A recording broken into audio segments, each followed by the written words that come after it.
can't think of many injuries which have been during practice. So nearly all of them that I can think of have been during a game situation. Even though I'm often not as warmed up in practice as I am in a game. And so why is that? I looked up the stats and I thought maybe there's something here. And, you know, you're 2.7 to 3 times more likely to get an injury in a game than in training, even though training consists of lots of game-like scenarios. Why is that? Well, the circumstances, the situation affects our decision-making, doesn't it? We just aren't as committed in a game as we are in practice as we are in a game. We protect ourselves, even subconsciously, we take fewer risks, we compromise on performance. The circumstances affect our decision-making. I don't normally, in practice, when I'm going for a jog, try and keep up with 20-year-old uni students who run 3 times a week. But at park run on a Saturday morning when I'm trying to race them, it's different and I hurt my knee. That's sport, but the principle works in other contexts as well. Over the past 36 days, this has happened. Afghanistan has gone from looking like this, most or half being government controlled or a lot of it being contested territory, to looking like this about 30 days later, to looking like this 36 days later, just a couple of days ago. It's pretty sobering, isn't it? It's long been wartime in Afghanistan, but the past month has really been wartime. The past few days has really been wartime. And that impacts how people act in these places. One Christian believer in Afghanistan said this week, "We can't go out like normal. It's dangerous. We moved to one of my friend's houses. It is not safe at all." As you see in these paper articles, people are fleeing the country. People are jumping on planes. They're packing into UN planes and other countries' planes. They're throwing away any hope of returning to their house, let alone their country, let alone their friends that they had. Many have died. Even by Afghani standards, this is unprecedented. These are the kind of actions people do in wartime. They know it's wartime and they're acting. But what if they didn't realize that? What if they didn't realize that the game had started, that the war was on? Well, in today's account from Luke chapter 9, we meet 3 guys who don't realize it's game time. They don't realize it's wartime. And so what we're going to do is we'll look together at the story, at these 3 guys, and through them, we're going to see how they have used, I think, what we might describe as the wrong manual for decision-making. The wrong manual for decision-making. And this is what we're going to see. A bit of a heads up as we come through. We're going to see that they're using the decision-making manual, which talks about comfort on page 1, which talks about honor on page 2, and which talks about options on page 3. So let's get into the story. Luke chapter 9, it'd be really good if you could have that open there. And we'll have some of the verses come up on the screen as well. This is the first page of the manual that they're reading from, the comfort manual. And we read in Luke 9:57, "As they were walking along the road, a man said to him, 'I will follow you wherever you go.'" So this guy, he's keen, or he's possibly naive. He's going to follow Jesus anywhere, wherever you go. It's a bold claim, isn't it? Martin spoke last week, I think it was, about a student who used to attach themselves in the Jewish first century world to a teacher of some kind. They'd become a learner, a disciple of that teacher, kind of like a prac student following around their supervisor. And they'd seek to practice, to do and learn what the teacher did.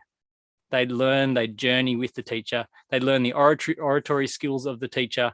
They'd practice life as a disciple of that teacher in order, ideally, to become like them in the future. This guy, we don't really know who he is, although if this account's the comparative one to Matthew's account, he's a scribe. Can't be certain, though. He'd be some kind of record keeper, maybe an expert in the Jewish law, if that's the case. What he wants to do, he wants to align himself with Jesus, become a student of Jesus, to physically follow him around, to help him, to hear him speak, to become like him. And so we can imagine a guy coming to Jesus like that and Jesus saying, "Well, of course, you're keen. join the team. We're short on people who are literate like you. I'd like some conversations more than just about fish and taxes. So come with me. Captain Keen, always welcome. Join the crew. Well, no, that's not what Jesus says. Verse 58. Jesus replied, foxes have dens, birds have nests, but the Son of Man has no place to lay his head. Foxes have dens. Where are they? They're holes to sleep in the ground below.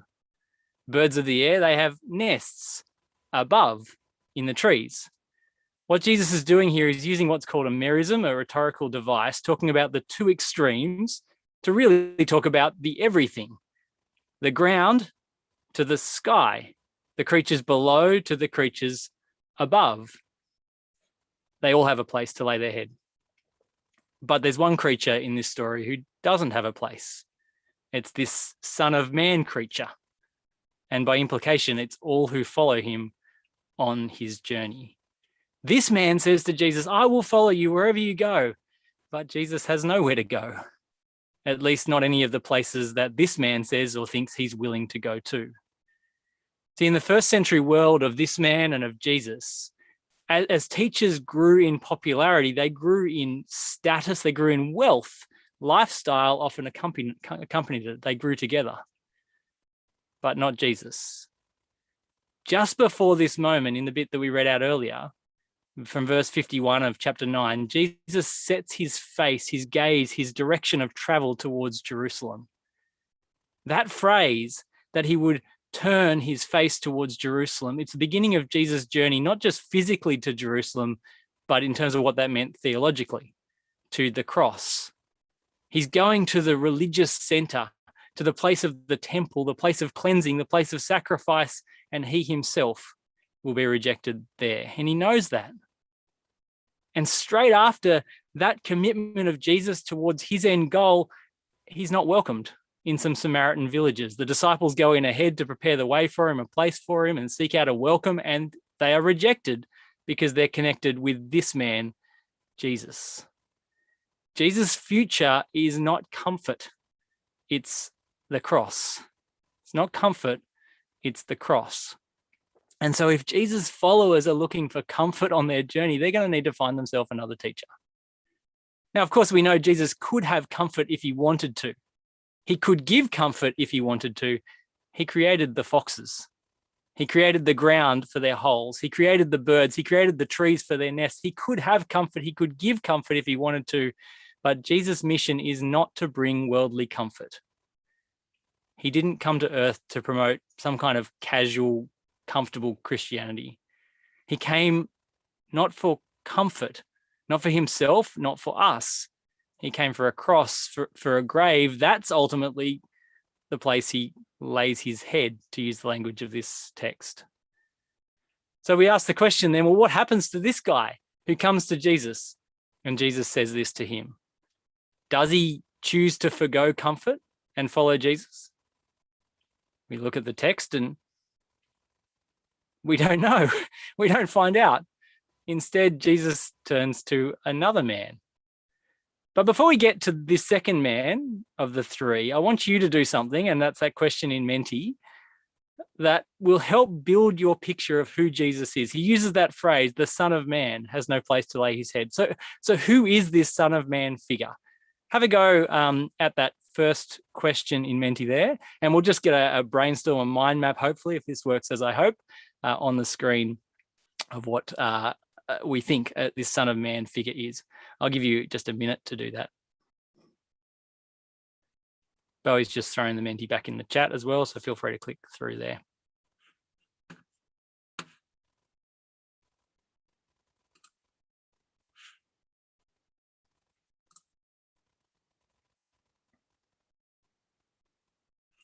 Assuming we've got that on our screen now. There we go.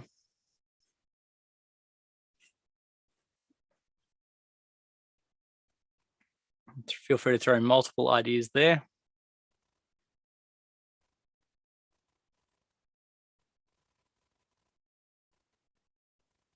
Guy from Daniel 7, love it.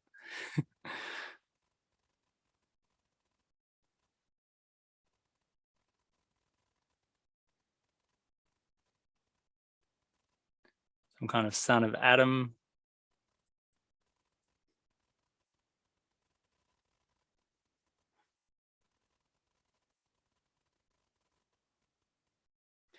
One who's born of parents. Yeah, lots of ideas there. Let's see if I can flick through to the next one.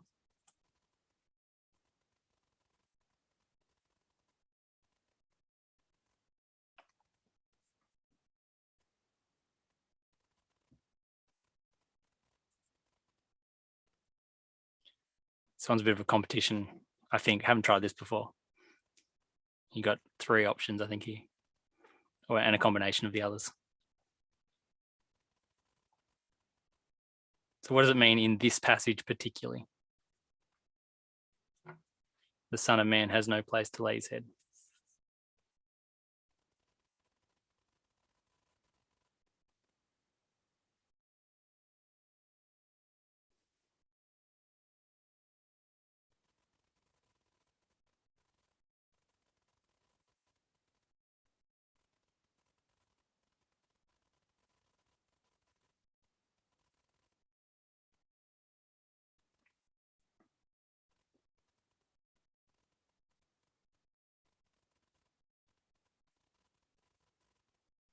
All right, what do we got?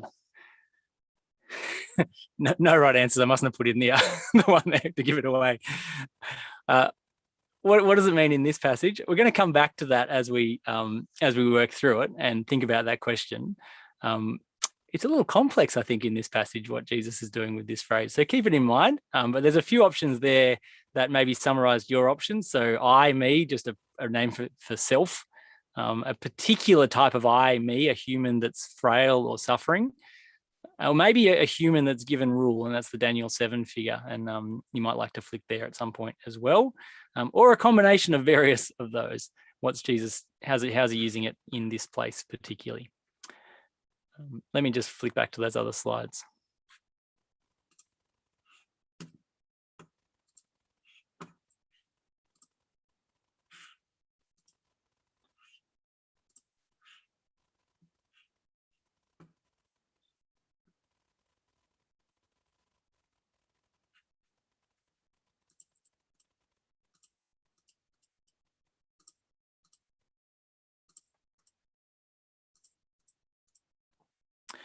All right, there was your question. What have we seen? This first guy, just to summarize, he considered his comfort, doesn't he? He doesn't say it out loud, but Jesus seems to know that that's the decision manual he's reading from. And Jesus says, no, that's not the time. It's not the time for that. I'm on my way to a cross. So that's the first guy. The second guy we meet, he's reading from the honor page of the manual, verse 59. He says to another man, follow me. But he replied, Lord, first let me go and bury my father. So this guy, he's asked by Jesus rather than coming to Jesus, taking the initiative himself. He's called out to be a follower. And that's generally the pattern we get in the gospel accounts, that Jesus calls people to leave their livelihood and follow him. But not this guy. He's respectful, honorable. He calls Jesus by a respectable title, even there, Lord, which means master, sir, something like that. And he wants to first go, but first he says, and do what's a respectable thing. He wants to go and bury his father. Now we can ask possibly, why would he want to do that? Maybe he wants to ensure his inheritance. So if he goes back and does that, he ensures his inheritance. We're not sure on that. But definitely he wants to do that to avoid the shame that would come with not doing it. The shame from his family, the shame from his community. And so respectably, again, he asks the Master Jesus for permission. Do you notice that? He's already putting himself under the authority of his new teacher. This guy is a picture of an honorable man. And so what does Jesus say? Of course, family, community, citizenship, those things come first, don't they? Well, no. Verse 60, Jesus said to him, let the dead bury their own dead, but you go and proclaim the kingdom of God. That's shocking, isn't it? This guy's father has either just died or is dying. And the Jews had a bunch of various burial customs that they did. And a son was a key figure in those customs. They were important. So important that Jews would be able to leave things like school of Torah, school of the law, to go and do something like this, to bury a father. They were allowed to leave their temple service to go and bury a father, even look after a father in his dying. They'd go to obey God's law, to honor father and mother. There's Jewish texts which give us examples of this happening. This is considered an urgent thing, and it's an honorable thing for this guy to do for his family and for the community. And this man knows that. And so what does he say? He says, first, let me go. He's deferring. You know, maybe you can picture the scene where you walk to a shopping center and there's one of those tables out the front with a couple of charity collectors. I was at Aldi at Hamilton, I think, recently, and it was a situation like that there. And you think to yourself, well, I'm suddenly busy and these groceries are way more urgent than they were before. I'll come back after I get my groceries. And you say something like that to them. But will you? Will you come back? Well, I wonder if that, whether you come back or not, depends on whether they catch your eye as you're walking out of the store or not. Because what becomes most important in that moment is ensuring our honor. We don't want to look bad. We don't want to feel ashamed by what will be the lie we told if we don't return. Jesus won't stand for us ensuring our honor. He says here, let the dead, those who are not here physically with him at that time, those who are spiritually dead as he sees it, bury their own dead. Bury your dad, he says to this guy, who is like them also. They're strong words, aren't they? As Jesus sees it, the proclamation of the kingdom of God, of which he is the king, that's more urgent, it's more important than the proclamation of our kingdoms, of our search for honor, our search to ensure honor. And so he says to this guy, an honorable fella, a guy desiring to do an honorable thing, he says, well, you choose. What will you go and proclaim? What will you do first? Will this man honor Jesus? Will this man honor himself? What will he do first? Which decision manual will this guy operate from? Will he be disrespectful, possibly even shunned by his own family, his community, even shamed? Or will he ensure his temporal honor and go back home? What does he do? Well, again, it's left open. And a third guy enters the story. And what's he on about? Well, he's reading from page 3 of the manual, the ensure options page of the decision-making manual. Verse 61, still another said, I will follow you, Lord, but first let me go back and say goodbye to my family. First, let me go back and say goodbye to my family. Sounds a bit similar, doesn't it? And he's a bit like the first guy and the second guy, this fella. He initiates the dialogue, I will follow you, but he also pulls back all in the same motion. I wonder if you've had that moment in a setting like this on Zoom, in a class or whatever, where you think it's your turn to talk, and so you start speaking really boldly, and then you see on your screen someone else's mouth that's moving as well, and you think, well, maybe the Zoom AI has chosen them instead of me, and so it's increased their volume and reduced mine, and you kind of just start fading out what you're saying as if you didn't say anything. Pull back, pull back, pull back, to avoid that whole awkward multiple people talking at once thing on Zoom. Maybe that's just me who overthinks those scenarios. This guy is a bit like that. He's confident, he's all in and not in at the same time. He's got mixed motivations. He's got competing goals that he hopes he can reconcile by having both, by keeping his options open. He'll follow, but first. And again, we hear those words, but first. What's Jesus' reply? Jesus replied, no one who puts a hand to the plow and looks back is fit for service in the kingdom of God. The primary problem that Jesus sees here is not that this guy wants to say goodbye to his family, but what that reveals about what kind of follower this guy is going to be. This guy won't plow straight. He's going to be distracted by those other options. You know, like uni students on Zoom with cameras on, must look interested. Any ice cream in the freezer? I'm cold. I need my Ugg boots. A new Insta post has popped up on my screen. All the 17 windows open. What's happening on Facebook? Sorry, what were you saying, lecturer? Did you ask me a question? Maybe that's been your experience. See, straight after this passage, Luke tells us in chapter 10 how Jesus sends out disciples, workers, to the harvest field. Notice that language, harvest field, to do the work of speaking. It's servant farming language, like the plow language. It's the same image.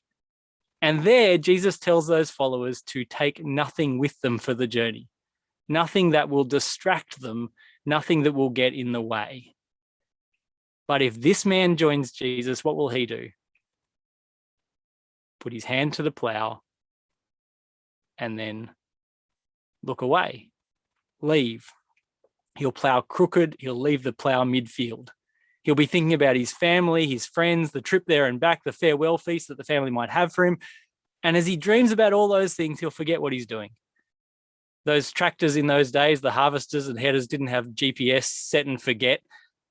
Make sure the harvester goes on the right course. Farmer can sit back and listen to his podcast or whatever. They needed directing. This guy needs to keep his eyes fixed on Jesus. But will he? Will he prioritize family over following? Will he prioritize options over obedience? Because if he does, with Jesus, that does not fit. Jesus says he is not fit for service, that kind of person in the kingdom of God. And so Jesus warns him, will you look back? Will you always keep your options open? Is this about my mission or is this about your mission? Well, how does he respond? Well, again, we don't find out. Another story without an ending. And so that's your next question to think about. And I wonder if we can actually get some breakout rooms, Bowie. Sorry, I didn't flag this with you earlier. Breakout rooms of 3 or 4. I'll put the Menti question up. You can talk about it as you're answering the question together. Hopefully that works for us. And I'll give you just a couple of minutes for that once we're in them.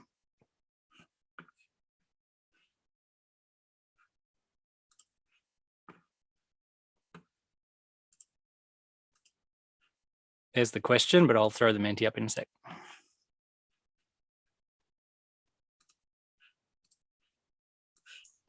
I'll broadcast the question to the rooms.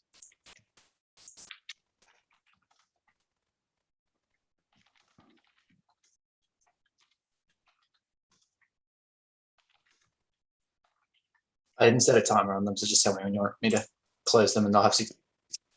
Cool.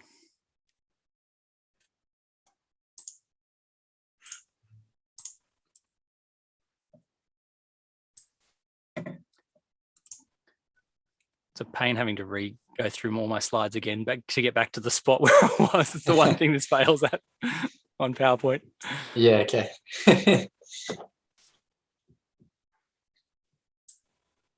Need to have 3 sets of slides. This part right now is streaming to YouTube, by the way. Cool. YouTube can find out how it is in the back end. That's right.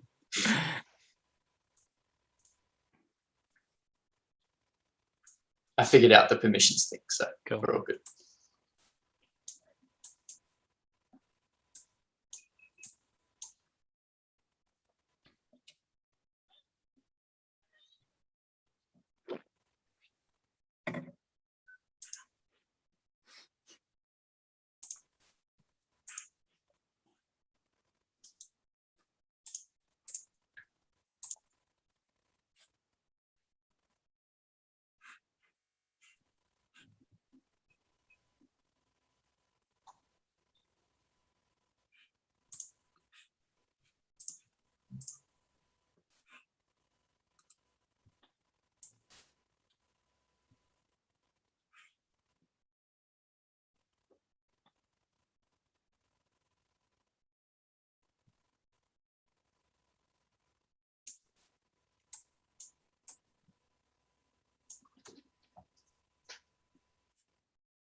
All right, go 60 seconds. Yep.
Everyone's back now.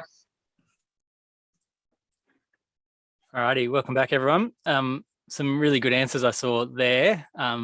There's a bunch of possible answers, isn't there? Maybe we as readers are meant to read ourselves into them.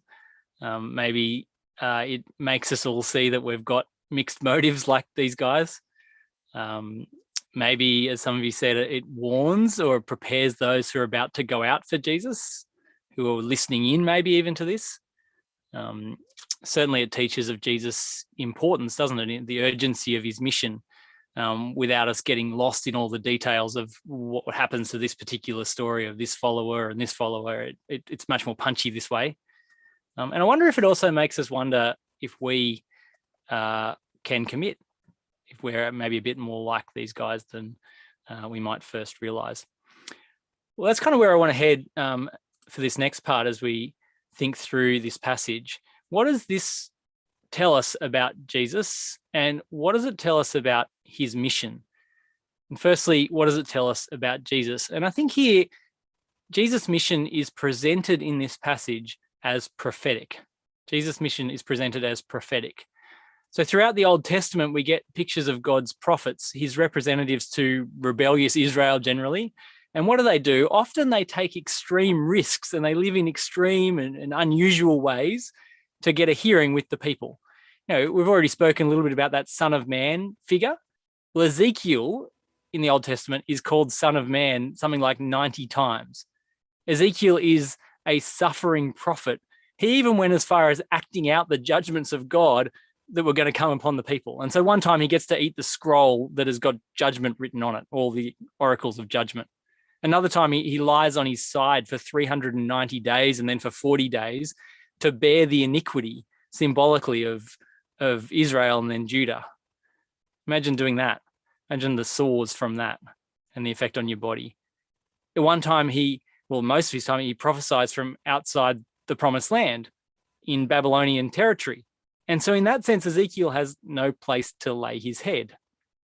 Jesus is like Ezekiel. He's a suffering Son of Man for the people. Or think of Jeremiah.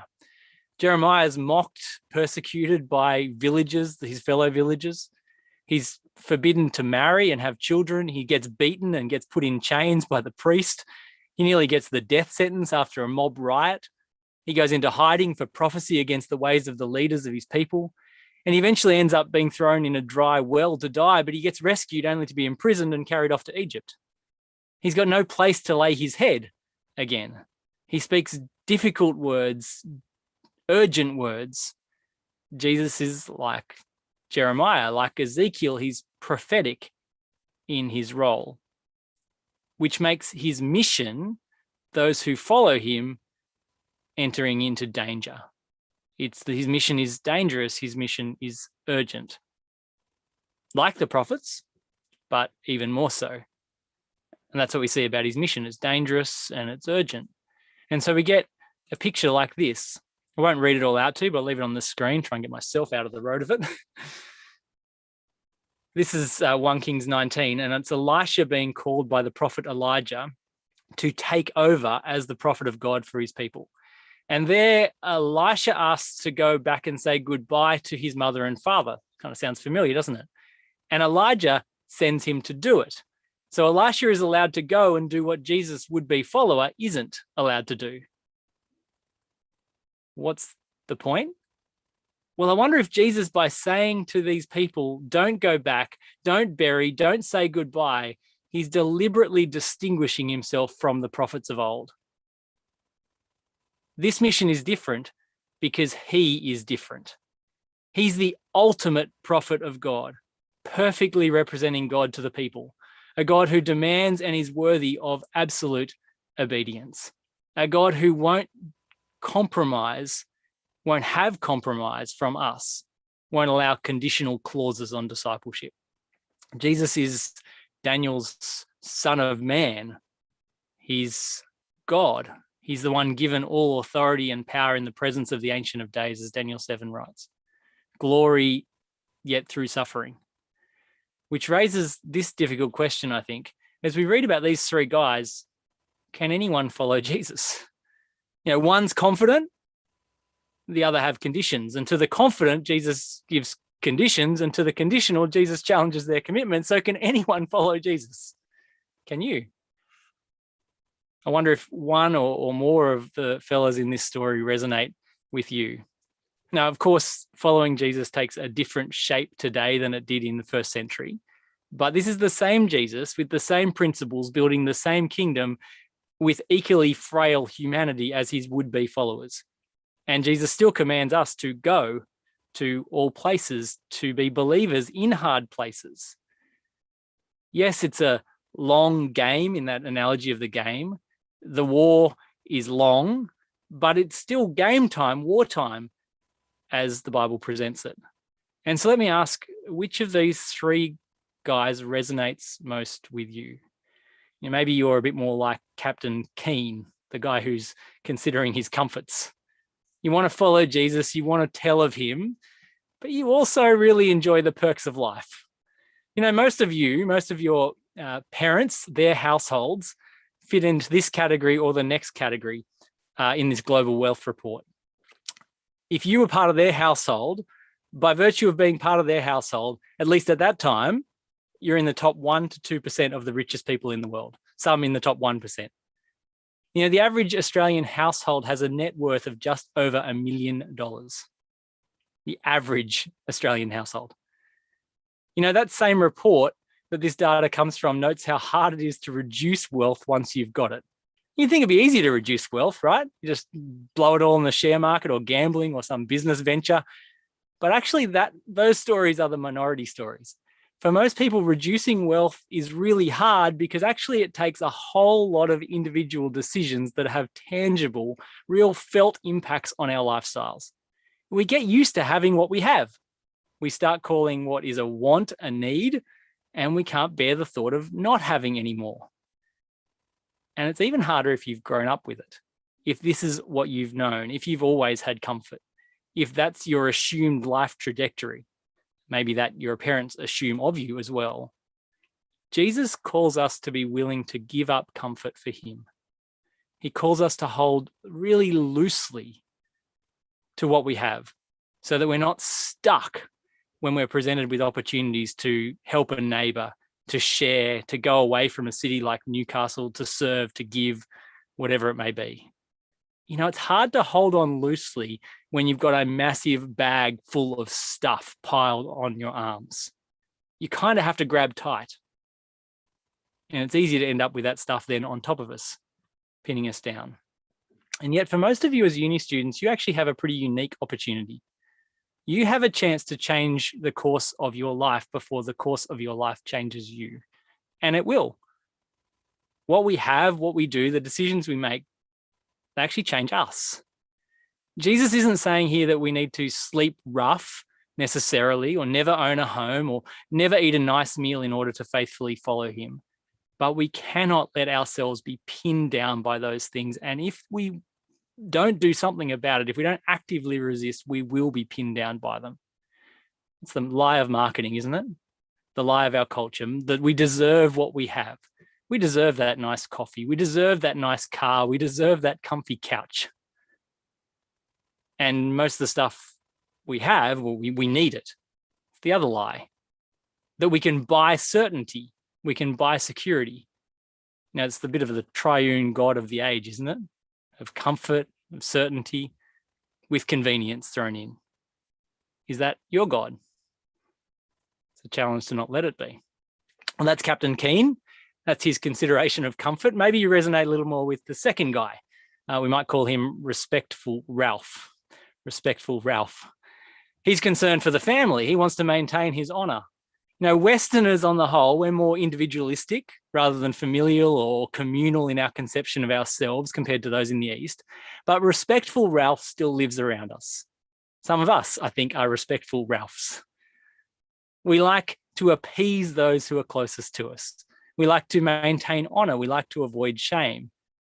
I'm sure you don't want your parents to talk to their friends about your famous surgeon brother or your businesswoman sister who's very successful, or their children's academic achievements, all the while leaving out your story because you're a missionary who asked for money. Or you've chosen simplicity over luxury. or you've even chosen to be single over being married. So let me ask, where will the desire you have for honor and respect lead you? Where will it lead you? Will it lead you to the most noticed leadership opportunities at church? Will it lead you to a particular vision of a 21st or a wedding? Will it lead you to jobs that your friends will envy? How do you feel about the possibility of letting those things go? What if Jesus said, let those spiritually dead things bury themselves, bury one another? Maybe you identify with respectful Ralph. Or maybe you're more of a look around Larry, number 3. Look around Larry. Larry's a bit like Captain Keen and respectful Ralph put together. He keeps his options open because he has many high priorities that might just lead him to head off course, to let go of the plow along the way. Now, many of you, you're on mission for Jesus. You share him already with your friends. You invite them to why Jesus. You plan how your life will look for him in the future. You're willing even to suffer for him, and it is wonderful to see. But some of you, if past patterns that we as staff see continue, will look around in the future, look back, and realize those intentions remained unfulfilled. How does that happen? How does that happen? In most cases, it's not a decisive priority shift moment. It's the culmination of a million little tiny decisions, shifts of habits. You know, your degree demands more so that you can get the grades that make your parents happy and make you feel proud. You get the new phone and new car because the other one breaks and this new one feels pretty nice. You think you could get used to this. You experience nice food, and so you start to buy different things, eat at different places. You get a part-time job now so you can afford more, and then you can get what you want now rather than having to wait. And you commit to more and more things as you grow in skills and connections with people. You learn how it makes more financial sense to do things like buy rather than rent. And suddenly you feel pinned. The weight of administration of those things alone is enough to be overwhelming, let alone the pull they have on your mind and your priorities. It's hard. What happened to that plan to follow Jesus wherever, even to suffer? When exactly did my hand leave the plow? It's not so much that these other things don't matter, but they matter less. So much less that it's like they don't matter at all in comparison, especially when it's game time, especially when it's wartime. You know, the situation in Afghanistan at the moment I mentioned earlier. One of those Afghani Christians in great danger, he asked his friend in the UAE to pray. And he said this, pray for me to be strong in my faith. It's really hard to stay here. Interesting. Many going, and with good reason, but this guy committed to stay. Another, knowing the Taliban fighters are near, asked, pray for revival here. Wow. What great faith, hey? What priorities? Not comfort, not honor, not options. May we be challenged by this and by their example too. Let me pray. Now, great God, we do thank and praise you for the challenge that you have in your word and the person of Jesus, that he is so great, his mission so urgent and important, that we are called to live very differently, distinct lives. And so we pray for your help in that, for your guidance. Help us to reflect on who we are and what we've committed to count the cost of discipleship and be willing to commit, knowing that we'll fail, but you'll forgive. Help us to run to you and for you in this life. Amen.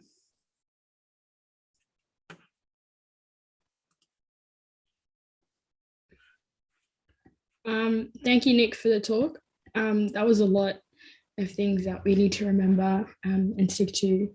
And please don't forget to be praying for Afghanistan. It's very devastating what's happening to people over there. And I'm pretty sure we're going to go into breakout. Oh, there's a Q&A. Never mind. Is that through Slido, Bowie? Or through Mentimeter? People just type in their questions in the chat. I think Nick's going to try it through Menti. Is that right, Nick?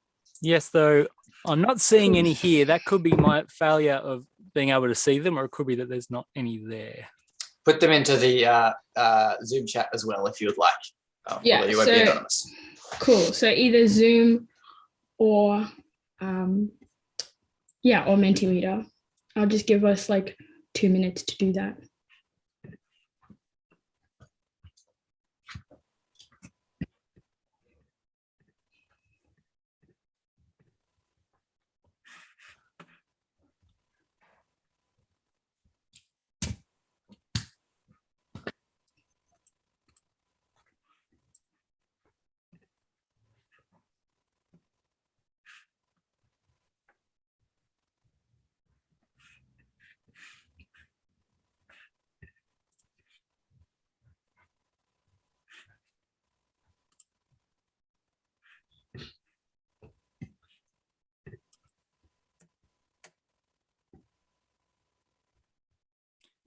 We've got a test question which I can mark as answered.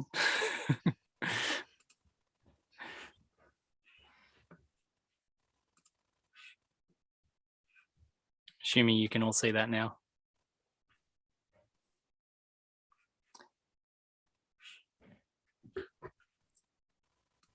Do feel free to send through questions in other ways. If you want to, outside of this time, flick me a message, or any of our staff. I'm sure we're happy to chat through some of these things, because they're not easy decisions and thinking, and Jesus is really challenging here. I don't think there's any questions. Thank you, Nick. It was good to see everyone. And I think we're going to go into breakout rooms for lunch. So please stick around. Make sure you join out your breakout room and have a chat to everyone, especially about the talk. That'd be good, and catch up. And talk about your lockdown tips with your, your breakout room. It's good to see you all. And I'll see you guys next week or at some sort of other NCS event that's on.